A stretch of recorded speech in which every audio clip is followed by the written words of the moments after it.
భారతదేశంలో అసెంబ్లీ అయినా, పార్లమెంట్ అయినా స్పీకర్‌ని తీసుకొని వెళ్లి తన కుర్చీలో కూర్చోబెడతారు. దీని వెనుకున్న ఒక చిన్న కథను తెలుసుకుందాం.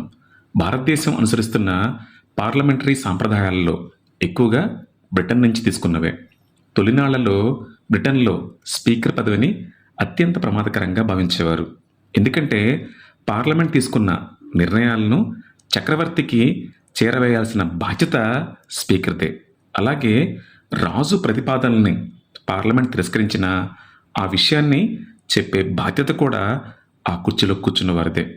ఈ ప్రక్రియ అంతా తనకు వ్యతిరేకంగా లేక పక్షపాతంతో ఉందని రాజు భావిస్తే ఆ స్పీకర్కు శిక్ష తీవ్రంగా ఉండేదట. ఒక్కోసారి మరణశిక్ష సైతం పడవచ్చు.